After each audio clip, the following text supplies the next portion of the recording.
My mom would rather my dog freeze to death in the cold than risk him shedding inside the house. Here's what happened. Subscribe to Am I the Jerk on YouTube and hit the bell for notifications.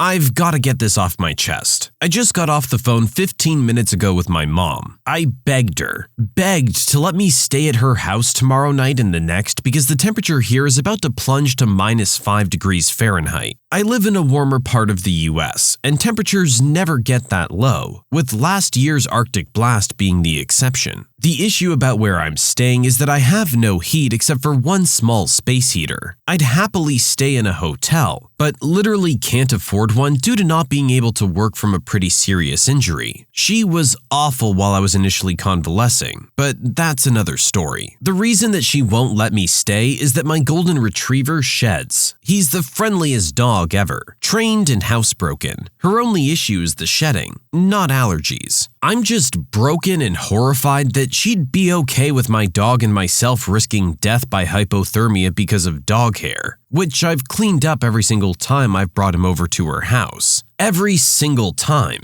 I just feel sad, sick, and scared. Update, I just got finished taking Buck, my beloved golden retriever, for a short walk. During the walk, I could feel that cold air blowing in. So now it's starting. Last night, I hung garbage bags and sheets over every window and doorway in the house, and set up a space heater, an electric blanket, and now my favorite newly found trick of a large candle under a terracotta pot with brick foundation. Also, holy crap guys, does that thing get super hot. Thank you with all my heart and soul to the northerners and other people from cold climates for that piece of advice. I did a test run last night, and I can't believe how warm my bedroom got. I literally had to kick off my covers earlier this morning. I think everything you guys has recommended is going to work. I don't even know how to thank you enough, but thank you. To address some issues I don't think I made clear in my original post, I've worked my entire life as a barber since graduating high school, up until I took a nasty fall that broke my femur and hip recently. I've worked in mostly the same shop with the exception of 2 others for 20 years, starting at 17 as a journeyman.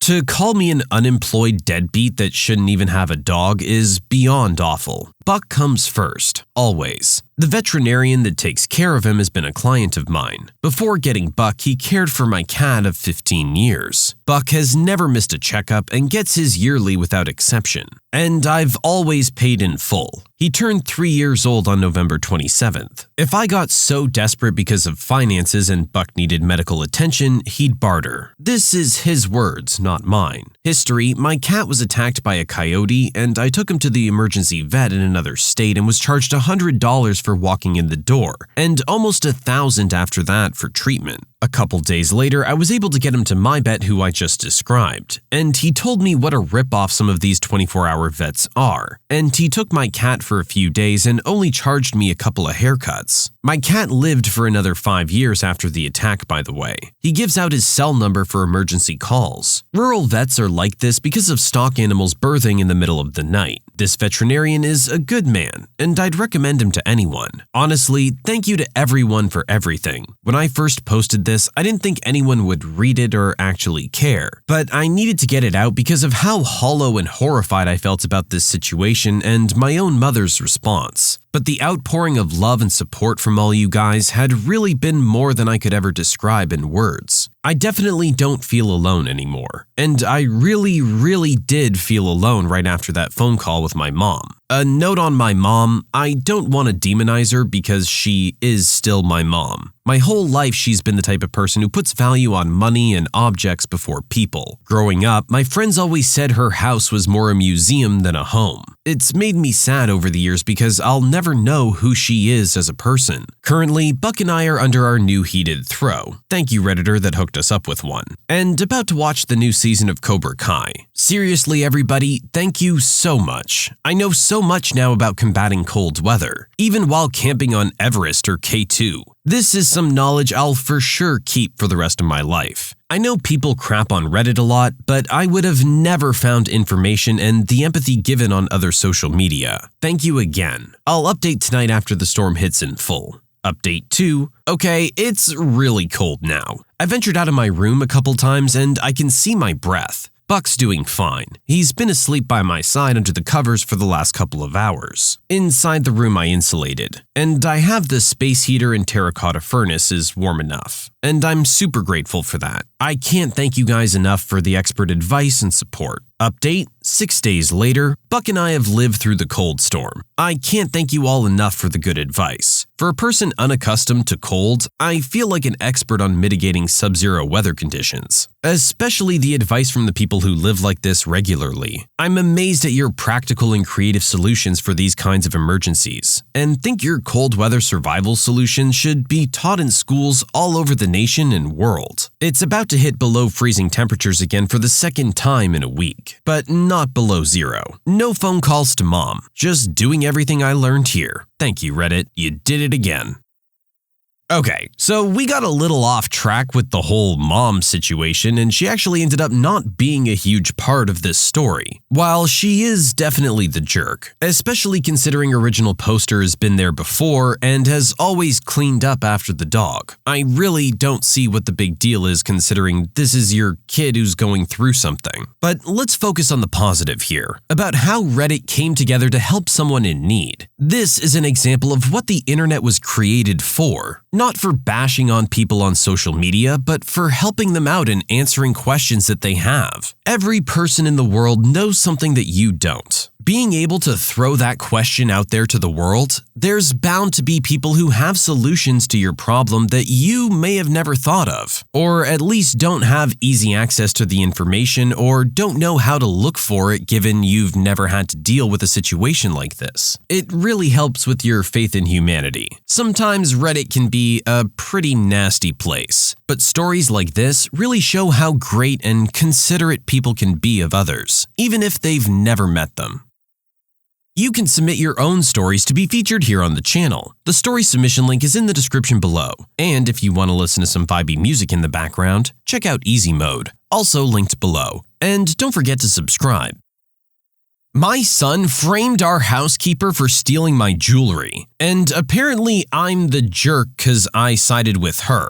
We hired a housekeeper that comes over several times a week to get the house clean since my husband and I are busy with work. We have 2 kids, Jeremy, 16, and Rhea, 14. Now, Jeremy's a jokester. He likes pulling pranks on everyone in the house, and that included the housekeeper. He did stuff like throw her purse, hide her wallet, and got punished for it, then told not to do it again, because our housekeeper almost quit, and we didn't want that. Now on to the current situation. Some days ago, I got a call from Jeremy while he was having friends over telling me he saw the housekeeper sneak one of my jewelry into her purse and asked me to come home immediately. I freaked out and tried to call my husband, but he didn't pick up. I went home and was mad. I talked to the housekeeper and she denied putting anything in her purse. I demanded to see her purse and my jewelry was there. The housekeeper started swearing on her children that she didn't put it in there and had no idea how it got there. I believed her and figured Jeremy had something to do with it given his history. I switched my attention towards him and had him explain to me exactly how he saw our housekeeper do it. He told me what he saw, but a friend of his came forward and said he saw Jeremy put the jewelry inside the lady's purse and that he was trying to get her in trouble. Jeremy yelled at his friend, then told me it was just one of his pranks, but I was furious. I kicked the rest of his friends who covered for him out, and I punished him hard and apologized to the housekeeper. My husband reacted unexpectedly after he heard and said that I was wrong for choosing to believe the housekeeper over our son, even though there was a witness. But he said his friend must have said this to get him in trouble, or because the housekeeper paid him to side with her, which was shockingly absurd of him to say. He said I wasn't being a good mother, and my first instinct should always be to believe my son in whatever he says, and to never question him in front of his friends like that. I'm confused. Am I the jerk? There's something seriously wrong going on here. First of all, these aren't pranks that this kid is pulling. Your kid's just a little piece of crap, honestly. He's just being a jerk to everyone around him because it amuses him. That's not a prank. And taking things to this level, to frame someone for theft, is just taking things way too far. That's getting really serious at that point. Police could be involved, she could end up having a record and not being able to get a job like that again. This kid doesn't seem to understand the seriousness of what he just did. And as far as I'm concerned, he deserves to be severely punished. I don't know what's going through your husband's head thinking that this is acceptable. Like our original poster said, there was a witness, a kid who came forward. But your husband wants to jump to these crazy conclusions like the housekeeper paid him to do it. That's a dangerous line of thought. You're in the mindset of thinking your kid can't do wrong, when the fact of the matter is he's pulling crap like this on an almost daily basis, it sounds like. Dad needs to pull his head out of his butt and start disciplining this kid. My parents kicked me out the second I turned 18 and got upset when I didn't want to move back in with them. I'm an 18-year-old male. My parents planned on being a child-free couple, but because of religious beliefs, they kept me even if I was an unwanted pregnancy. I don't remember when exactly I was told, but I always knew I would be expected to move out as soon as I reached 18. I've been working in savings since I turned 13 and have a respectable amount in a savings account. Now, to be fair to my parents, they provided for me financially. They were distant emotionally, but they've never been abusive. A week before my 18th birthday, they sat me down and asked if I had found a place to move into yet. I said yes, and that was the extent of the conversation. I was planning to live in an apartment with 4 other guys, but a friend's family heard about it and offered me their finished basement with separate access for a very cheap price. $150 a month, utilities included. So I jumped at the opportunity, even though I know it's a pity offer. It is relevant that both his family and mine are of Indian descent. I moved out of my house the day after my birthday, and my parents haven't contacted me since. I admit that I didn't reach out to them either. Today, my dad called to invite me to dinner. It was awkward even before they asked me to move back in.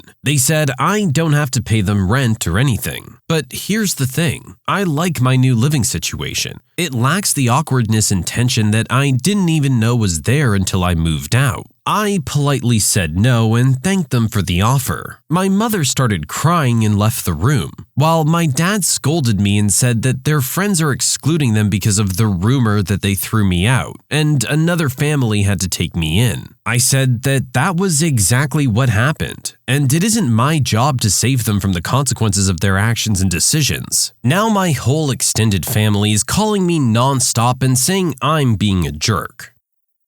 Personally, to me, it sounds like our original poster's much better off in their current situation. That's a heck of a deal that person's offering you. Like our original poster said, sure, it is a pity offer, but heck, you can't really argue with that. You get your own space away from your parents who never wanted you around anyway. The only reason they're even asking for you to come back is because they're being socially excluded by everyone around them because of what they did. Everyone except them acknowledges what's actually wrong with the situation. I don't think anything would really change if you moved back in. They'd have their social status or whatever, but they wouldn't treat you any differently. This way, you can kind of make it on your own and do your own thing. While it sounds like these parents weren't exactly toxic or abusive in any way, it's not really a great environment to want to be in knowing that you're not really wanted, even if they're being polite about it.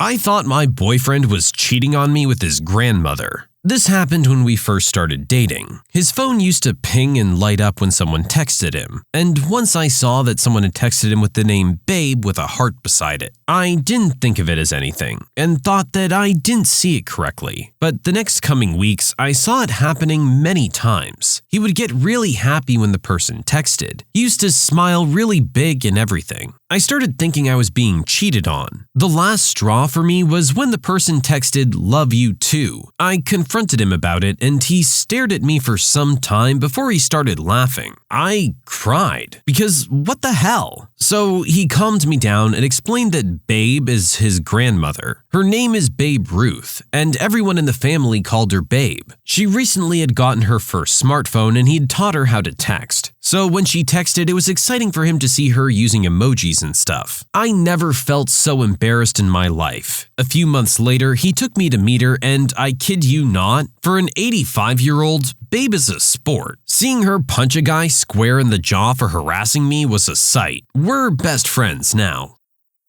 Okay, so looking back on this now, I'm sure you guys find this to be a funny story, but I'm sure you were genuinely feeling pretty hurt at the time thinking that this was happening. I honestly can't really blame our original poster for getting suspicious here. Not having that information that you call your grandmother Babe, which, let's be honest, is a little weird outside of the context of the story, would lead almost anyone to believe that something was going on here. It's an understandable assumption to make. The good news is your boyfriend's not cheating and his grandma sounds kinda awesome.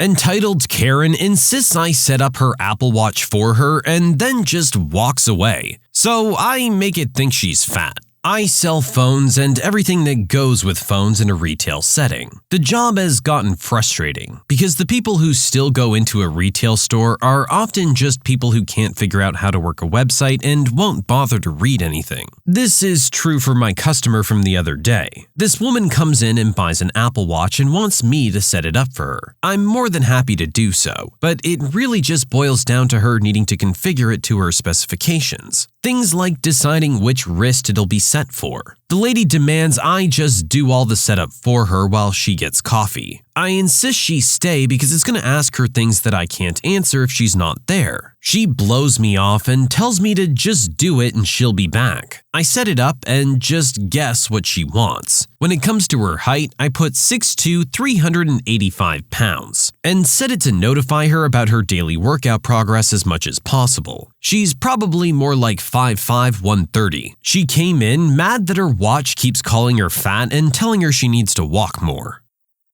Having worked in a retail environment that is focused in technology, I can tell you these people are pretty much all that comes in. I mean, it's kind of one extreme or the other. You get the easy customers that have done a whole bunch of research into the tech because they're excited about it and know exactly what they want. Those ones are easy. They're in and out, no problem, and you get a fun conversation with them along the way because you share an interest. On the other hand, you have people like this. This person could very easily take up your entire afternoon setting up their Apple Watch. Something that shouldn't take 5 minutes on their own if they could be bothered to just turn it on and read what it tells you to do on the screen. Seriously, this stuff's gotten pretty foolproof at this point. And if you are gonna insist that the employee does it for you, then at least stick around and be there for while it's happening. Learn how to actually use the product you're buying. Otherwise, why are you even buying it? Karen thinks I'm illegally dumping when I'm the guy that gets paid to take out her trash. I work for a trash removal company where I drive to my assigned community 5 nights per week to pick up the trash that the residents place outside their doors and transport it to the on-site compactor. This happened a few hours ago and it kinda blows my mind. I don't have a special uniform for this job. I do wear a high-vis neon yellow vest with my company's name all over it, but that's it. My truck also has the magnets with the company's name on it. During one of my stops at the compactor, a lady and her dog were standing close by. She stares at me for a few minutes as I'm unloading trash bags from my truck and throwing them into the compactor. Eventually, she gets up the nerve to talk to me. "Do you live here?" "No, ma'am, I don't." "So, what are you doing here?" I think she thought I was a teenager illegally dumping a bunch of trash. This is a gated community, so I don't know how she thought I got in here, but maybe she thought I followed a resident in. "I work with the trash removal service, ma'am. I'm the one that picks up everyone's trash around here." "Uh-huh." The lady does not seem convinced at all. I'm a little worried she's gonna call the cops on me. "You don't look like you work for the trash company. You look like a kid. Side note, I'm 21, but I have major baby face and an inability to grow facial hair, so I look like I'm maybe 15 or 16. I've even been pegged as young as 13. Well, I guarantee that I do. My vest and my truck both have the same company logo as your trash can. At this point, she doesn't really have a response, so she turns and heads back towards what I assume is her apartment building. I finish up at the compactor and complete my route without anything else eventful happening, so I hope she took me at my word. Another example of people just need to mind their own business. It's not your job to interfere with what this guy's doing. It's not our original poster's fault that you can't put 2 and 2 together. I feel like the only real issue that she had here was that he looked really young. But, I mean, what do you think is going on in that case? That some 15-year-old has put on a disguise and put a sticker on his truck just so he can come here and dump trash? Doesn't that sound a little elaborate for the crime that's being committed here? Just go about your business. Walk your dog. Don't worry about it. It's not your problem. If there really was an issue with dumping happening here, the people responsible will do what needs to be done. Who knows? Maybe Karen was head of the HOA and felt it was her responsibility to say something. Maybe after all this happened, she called the company you worked for and they said, yeah, we have an employee who happens to look really young. And she realized her mistake and just let it go. Probably not what happened, but hey, I like to hope for the best in people. When you subscribe, make sure to hit the bell to turn on notifications. Put the playlist on in the background to finish listening to all the stories. Or if you want to listen to some vibey music in the background, check out easymode. If you like Am I the Jerk, give Am I the Genius a shot. Everything linked in the description.